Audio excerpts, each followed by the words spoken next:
All right, well, thank you very much, Kim. And yes, we're pleased to be joined right now, live from Washington, by Maine 1st District Congresswoman Chellie Pingree. Of course, you've been watching the situation down there, Congresswoman, and give us an idea. I know a lot of folks are looking to private citizens to give, do what they can. Certainly, that's what we're doing here tonight with the telethon.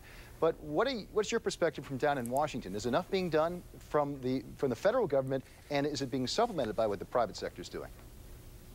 Well, first, let me just say thank you for doing this. Konbit Sante is a wonderful organization. I've been a fan of theirs for a long time and very supportive of many of the Portland people who have been aware of Haiti and working in Haiti for a long time. So this is just great, and great to see the public and the support. I mean, Maine people have really pulled out all the stops to help Haiti in any way they can. And we've dedicated our office to make sure that we're doing everything we possibly can. We've had briefings from everyone from the president on down. I had Admiral Ruffhead in my office today talking a little bit about the Navy's response and what concerns he had. For our part, mostly we've been talking to individual citizens who are either trying to bring connections and are trying to bring their families home, and anything that we can do to help them work through the maze of immigration just barely functioning. So, there's been some criticism of how rapidly the aid is moving and some of the coordination at the airport.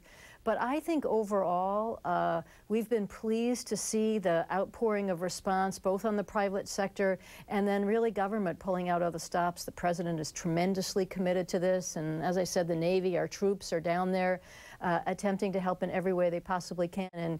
And from my perspective in Congress, we're trying to share information with our colleagues. I've asked a few of them today to see if they can help us with some of the immigration issues, some of them who have had more experience working in Haiti. So we're just trying to do everything we can. Yeah, and I know, Congresswoman, you mentioned the folks, the individual Mainers who have contacted you because they've had concerns about loved ones there, or maybe they have an adoption that they're trying to get through.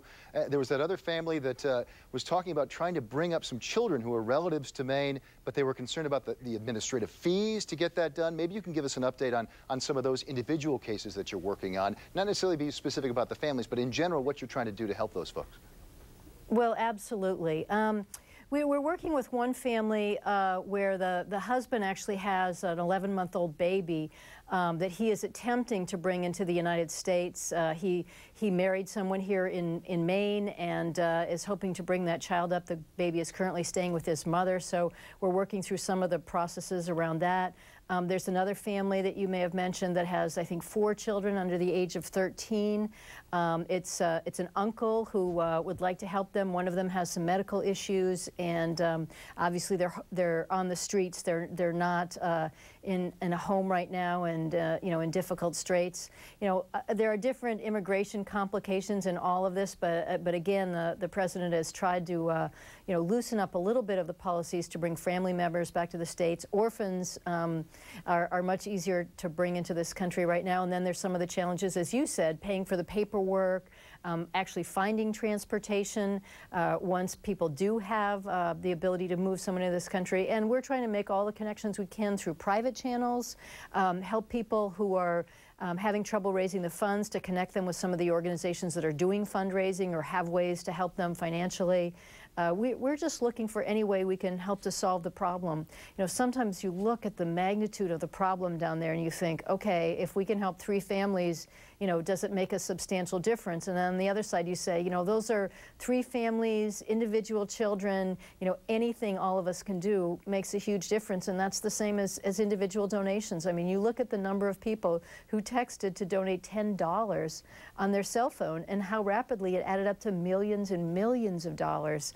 I feel like having the great privilege of being a member of Congress, having an office where we have access to other members. I sat and talked with Congressman Conyers today, whose committee has oversight over immigration issues, and I asked him if he could help me move along a couple of these processes. We figure any way we can be helpful to any of these organizations that are working down there, or individual families that want help, want information. I hope they'll contact us, and we certainly are doing everything we can for the people who have contacted us. Congresswoman Chellie Pingree joining us live from Washington. We certainly appreciate your time tonight, Congresswoman. Thank you. It's great what you're doing, and glad to be with you. Thank you. And a reminder to our viewers, you can